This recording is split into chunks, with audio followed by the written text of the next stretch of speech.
what Monopoly piece fits up your butt? No, what Monopoly piece? What Monopoly piece are you? Which one? What calls to your soul when you think about Monopoly? When I think about it or when I play it, these are all. When you put it in your butt. Man, definitely the T-Rex. No. I think, here's the thing. I think I've evolved. I think at one point I was Battleship, and I may still yet be Battleship. Yeah. But I find myself drawn to dog, top hat. It's nice. I've known to experiment. It's nice. Yeah, I dabble. I feel like you're making all the safe choices, all right? You're making all the easy safe choices. Are you a thimble? Fuck no, dog. I'm iron, bro. You're the iron. Yeah. I fucking pave the way through those streets. I think you misunderstand the iron. From Park Avenue to the cheapo one, I'm fucking blasting through that place. Let me tell you something. Fooly Cooley, the anime, ruined irons for me. Help me understand that truly what the iron is the fascist. No. Yes, the fascist. They iron out all the wrinkles. Exactly. Anything that's different. The nail that sticks out, hammered in. That's the iron. You know what else gets fucking ironed? T-Rexes and battleships and whatever other dumb piece you said. All right, first of all, I would like you to know that the iron is the dumbest piece. 0 IQ. 0. Oh. At least dog has 3 IQ. You know what? Dog sees ball, goes for ball, comes back with ball. I wouldn't iron dog.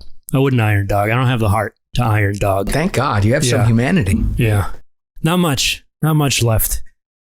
Not much. But anyway, so hello everyone. I'm the host. Instead of we're the host, I'm the host. I got rid of those other losers. It's my show. Me. I'm the host of 2 weeks. I'm the host of 2 weeks, one shot. See how he repeats that? It feels weird to say it that way. And this is TWOS Talks, a podcast inside a box, and you opened it with your sibling, and it's been buried in a hole, but there was strange drums coming out of it, and now Robin Williams is running through your house and you can't get him inside the box again, but now you're a monkey. It's so confusing. Is that his dad trying to shoot him at the end? Yes. And also I'm one of the aforementioned hosts of TWOS Casts, the only one here, and this is the one where we talk about whatever. Introduce yourself. Yeah, and I have the great fortune of being his brother, Francisco Rodriguez, but as politely and lovingly known on this podcast as Frank. Lovingly is such a strong I'm word. running with it. Okay, well, with my situation with having a baby on the way. Oh yeah, you got a baby? Yeah, I got a baby. It's in the oven. Wee it's baby. Still cooking. A wee baby. The baby is incoming, and it's got me thinking about my childhood. Don't go there. That's what all these so do. Many tears. And really, I was like, man, it got me thinking of our old board game days. Again, the tears. And yeah. So I thought, why don't we go ahead and chat a little bit about board games? And why don't we start it off with tell me one significant board game from your childhood. This is a bizarre form of therapy for you. Yes. I'm just saying, they discover your childhood in this fashion. I need therapy, but the easiest way to do it is to give everyone else therapy and then have them listen to it. Should I recline farther back in my seat? Maybe. Yes, okay. Please do. Right. And for those of you who are just listening, you can also subscribe. Turn it off. Yes, you can turn it off, but you can turn it on, and you can also subscribe to the most useless Patreon ever for only $2 a month to hear. I don't subscribe to it. Neither do I. Okay, but you can, listener. But anyway, tell me what's a significant childhood board game that you have a fond memory of? Let's just be honest. Let's cut to the chase, because obviously you and I both know what one singular board game defined all of the dynamics between us, between you, me, and our sister, Nena. It was Risk. There was saw this coming. Of course you did. There was no other game that we played. I truly instilled in us the value that I think that we would take into adulthood. You know, you see your enemy across the table. There's a little bit of calculation, a little Machiavelli-ness, and then it's just a roll of the die, baby. Is it going to go your way? Is it not? What are you going to do when it doesn't? It's truly a test of your mettle, which you failed. I mean, I love you, but the mettle could have been a little, a little more. Yeah. To add some context, okay, this is my memory. This is my memory of okay, this really is therapy. You're back. You're like 8 or 9.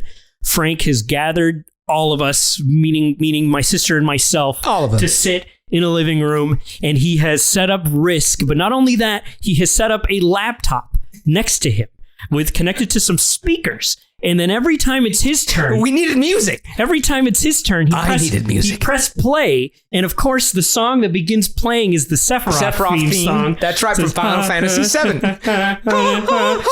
And suddenly Frank is now rolling dice, and he's pointing fingers. That's totally not it, but you get the idea. Yeah, he's pointing fingers and calling us all names, and just hour-long turns. To be fair, the names were their names, but it was the way I said it. Yeah. Alex. It's all coming back. And then as soon as his turn was over, he'd hit pause. Yeah, it was done. That was it. They needed to know. And we'd just be left with the silence and our sadness, and that's all we could do about it. And the die, because it was your turn. I remember you telling me about a game that you played with our cousin Roberto. That was either Hotels, which was a great board game. Well, you set it Kingdom. You set it up in his closet. You set Risk up in his closet, or with somebody, and you had a multi-day session of Risk. It lasted over a couple of days. Yeah, that's correct. Yeah, you know what? I am ashamed, maybe, but I'm saying it anyways. To say that is not my first multi-day game of Risk. It might have been the first, but it was not the last.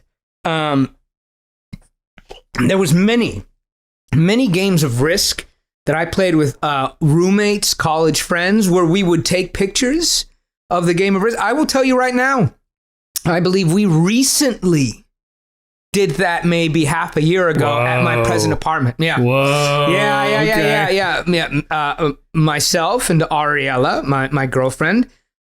We also played with, I think his name was Evan, one of our friends, and somebody else. But the four of us basically played, like, probably it was a 2 or 3 day game of Risk where we took a picture at the end, and then we would, like, we'd have to put the pieces in. Everyone would confirm that all their pieces were there, and then we'd begin playing. And that's how you do it. Did anyone try cheating? No, I think we were all too scared. Nice. Yeah. Nice. There's a proper amount of either fear or respect, but there was some amount of restraint. For sure. Fear plays into all of this. Absolutely.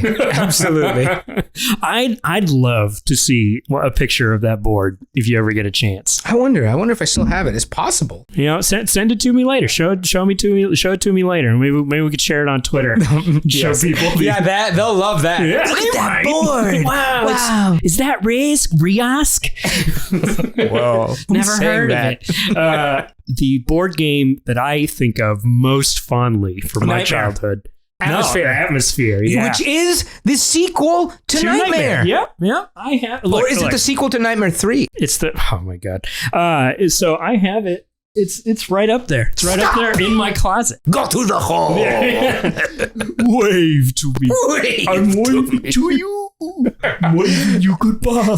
The sadness of our interpretations, they are both somehow not good, but also accurate. Yeah. It is somehow straddling that line. Do you know that man is actually a successful actor, I think in Romania? You showed me I went down a hole. I went down a rabbit hole, and he did a commercial for, I believe it was Burger King or something.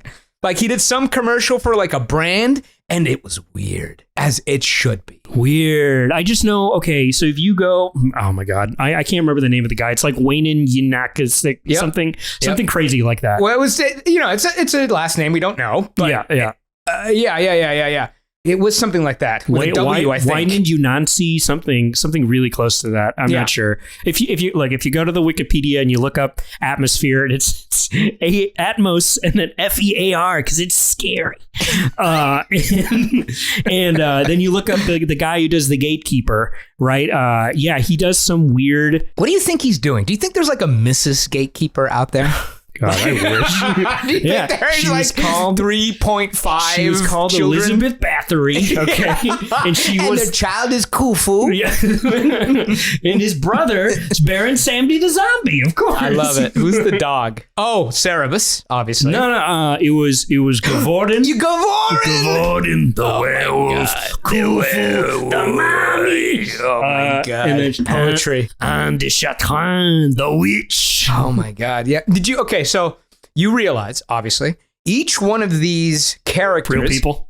They're not necessarily. I mean, listen. Well, they're based on. They're based on stories. Yeah. Each one of them. Yeah. Pulled from lore. Yeah. Yeah. I thought that was sort of interesting. I didn't know that until I got older, like way older. They don't let you know until you're older.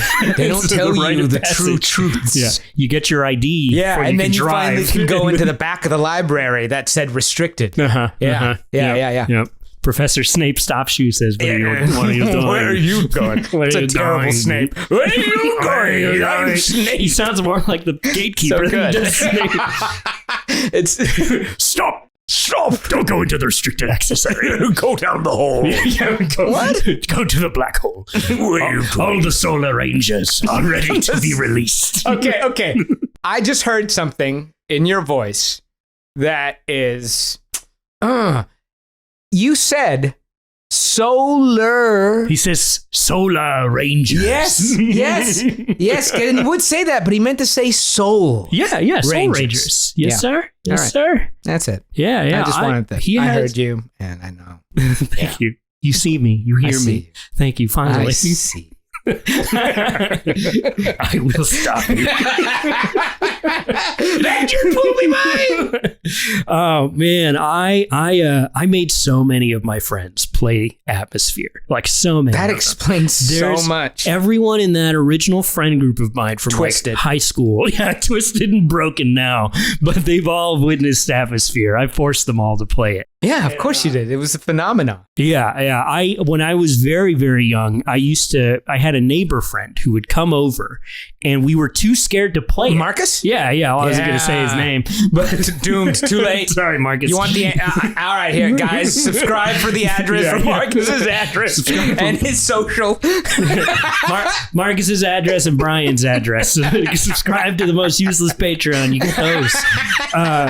And so Marcus would come over, and we were too scared to play, so we just play the VHS tape. But then we'd hide under my bed, and there's just the clock going. And then every time we'd be like, "Is it safe to come out now? Is it going to hurt us?" So okay. Let me explain. So Atmosphere, as if you ever played this game, it's so as you're playing it, it's a VHS board game. So it has you're playing it, you're moving the pieces around, and every interval of time, this guy on the tape comes up, and he goes, "Stop!" And you have to put up your hands, and then you have to do whatever he tells you to do. That sounds more sinister than it actually is, because everything's just like... There's no handcuffs involved. There's limits.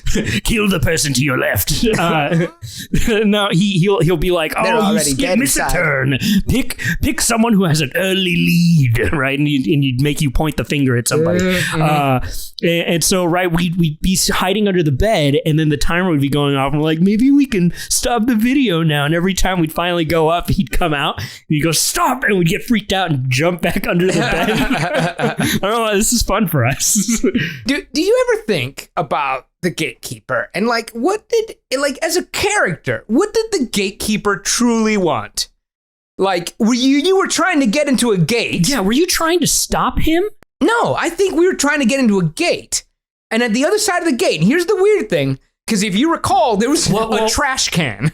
Tiny trash can at the conclusion of this game. Why don't we... Okay, so I feel like we're getting really deep into Atmosphere, not explaining anything about Atmosphere. You're right. So the 3 people out of the 5 people listening that know Atmosphere... They had a really successful Kickstarter campaign to bring back Nightmare. Really? Yeah, and they republished it and everything. This is a year after you got me Nightmare for Christmas. Whoa. Someone messaged me on Facebook and was like, they're bringing back Nightmare. I was like, hey, I already have it.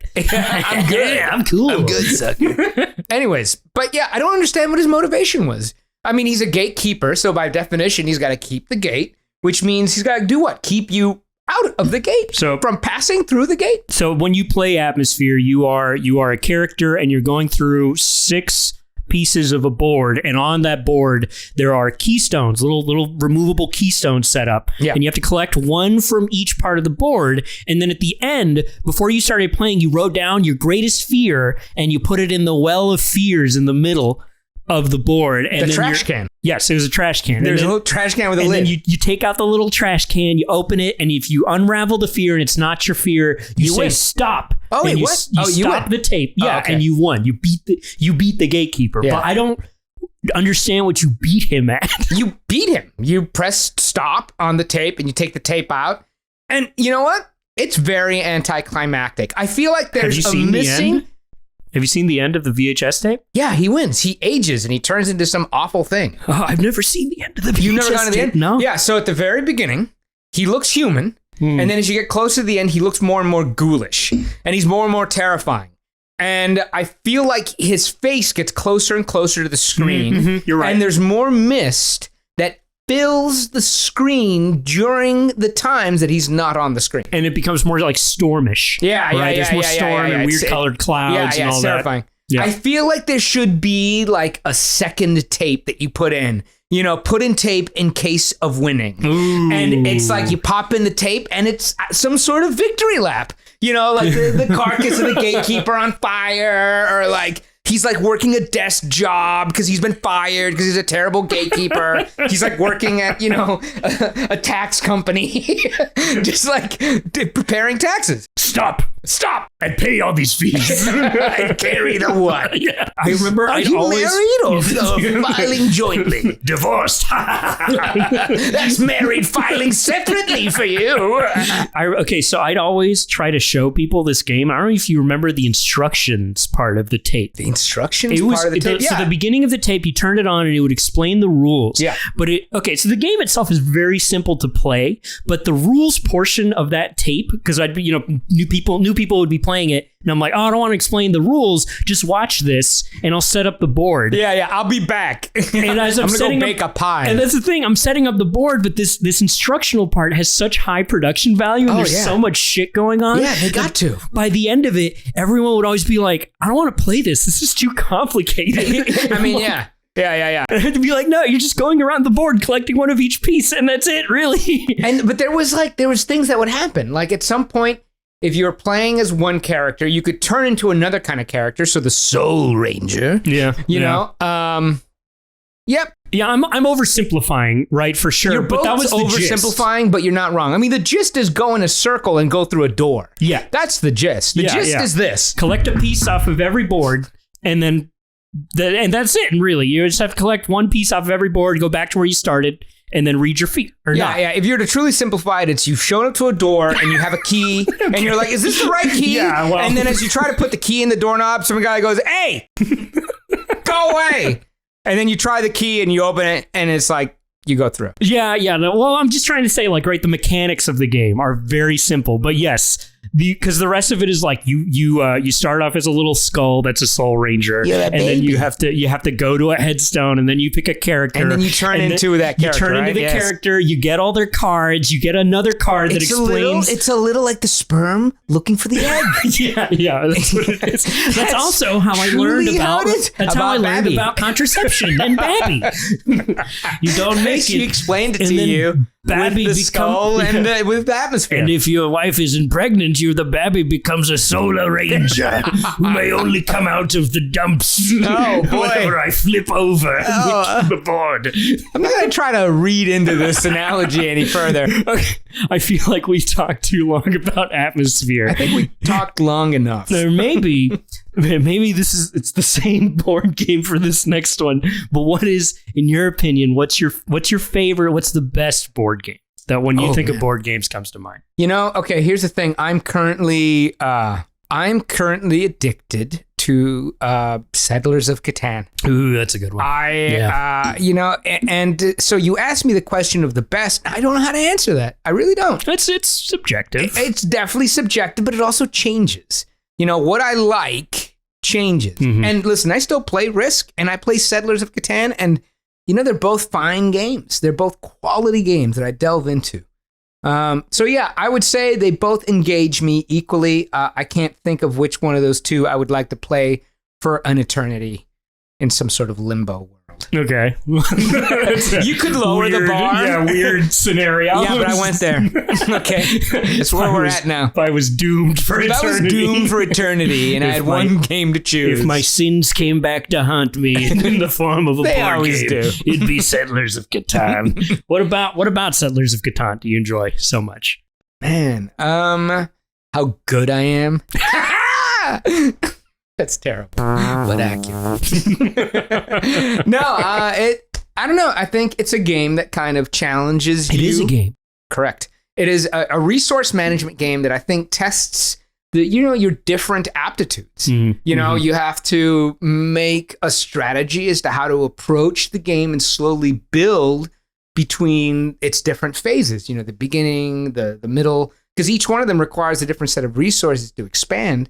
But then at some point, you need to also be able to deal with the other person on the other side of you. And you need them to essentially say that it is in their interests to help you. That I think is interesting about the game. It's one thing to be able to roll the die and attack your neighbor and then just play the odds, because they don't have a say in that. It just happens. But in this other game, there's the facet of choice.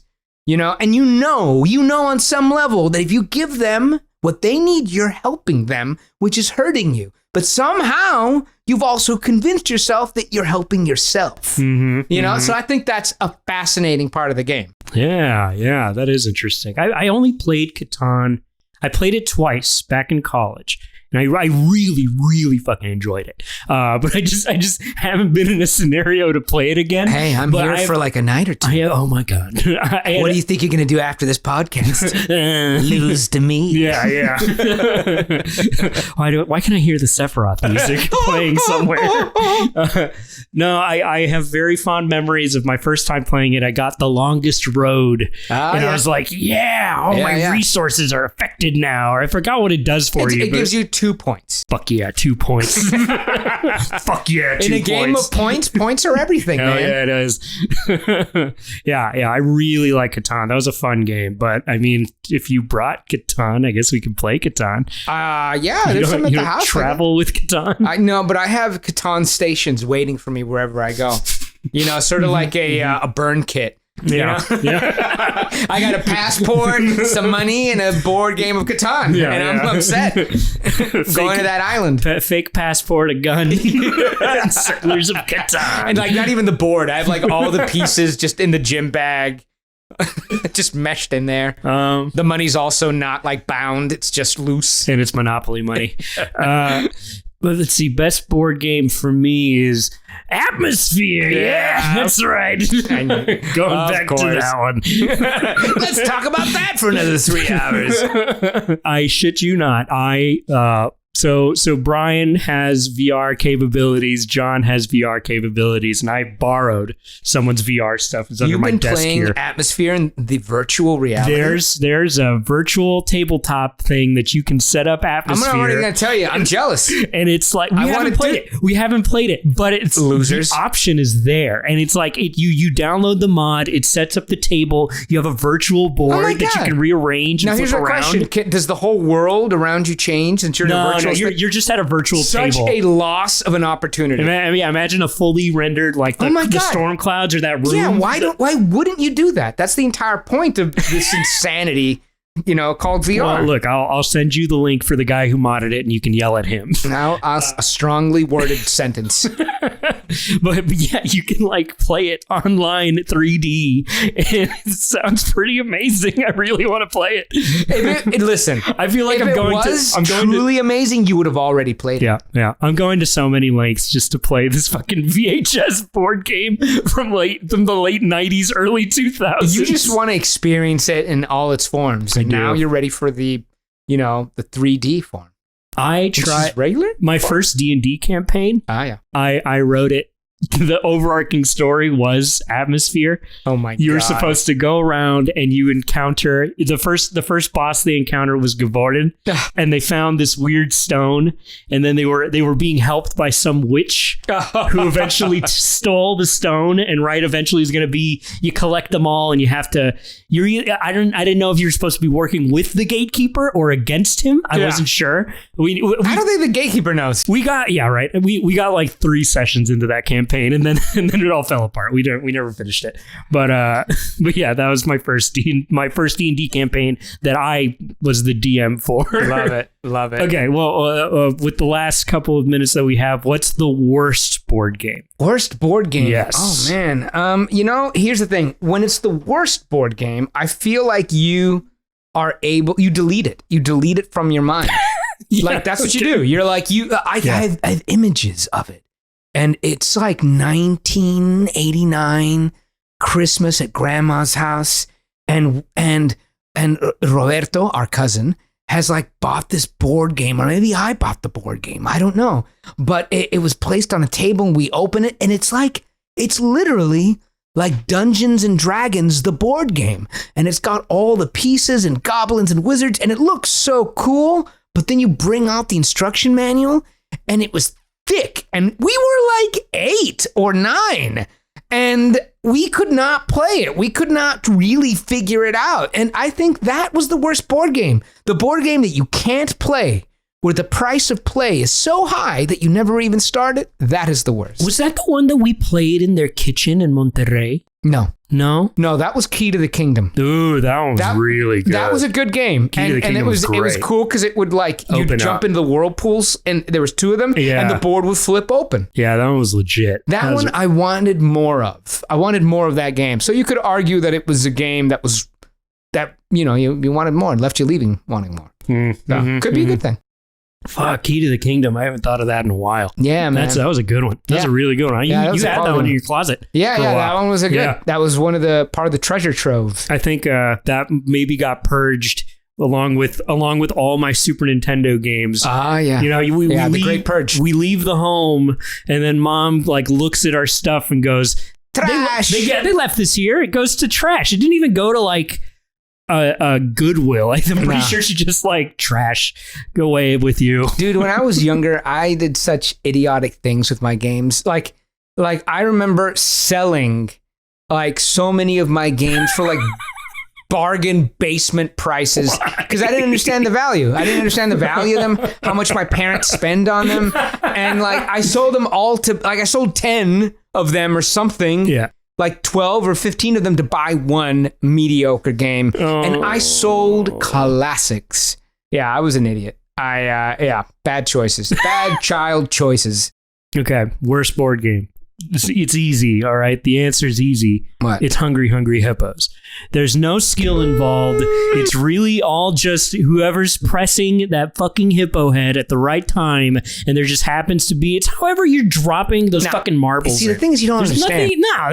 There's no skill Hungry involved in Hungry Hungry isn't Hippos. About skill, and it's not about hippos, and it's not about marbles. You know what it's about? Consumerism. It's about the person on the other side of that hippo. Okay. If you have true beef with another human being and you're playing Hungry Hungry Hippos, you are going to mash that hippo and you're going to make it eat more marbles than that person in front of you. And in that moment, you are more engaged in anything that than you've ever been in anything else. You're more hippo than person. That's right. Yeah. It's the true conversion. That's the alchemist. I love it. You're playing Hungry Hungry Hippos with poker rules, right? No. You don't play the cards. They're playing the person. They're playing exactly.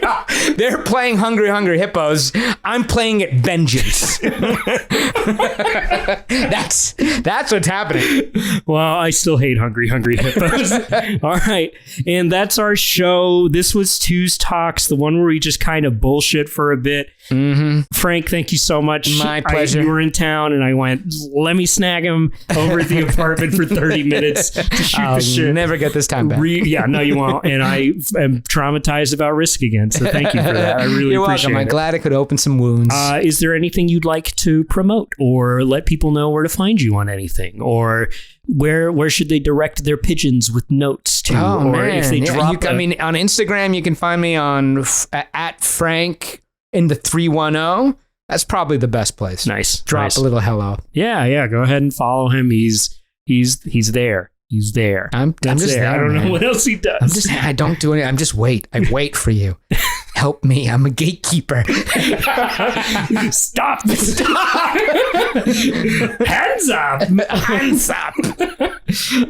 Yeah, and this was TWOS Talks again. This is the one where we just kind of bullshit for 30 minutes. We also have the actual show, which is 2 weeks, one shot. And then we also have where we play every 2 weeks. We play a one-shot campaign in a bunch of different systems. And also we have TWOS reviews where sometimes we review the game that we just played, and then we give some critical thoughts about it. And it's usually we're all dumb. We're usually pretty dumb about it. Really dumb. Yeah, thanks. Don't agree too fast. And and thank you for tuning in. If you had a couple of yucks, go ahead and subscribe to what I've described already as the most useless Patreon. It's only $2 a month. I get $2. You get nothing, but you support our show and you help us keep doing it. What a trade-off. All right, bye. Bye.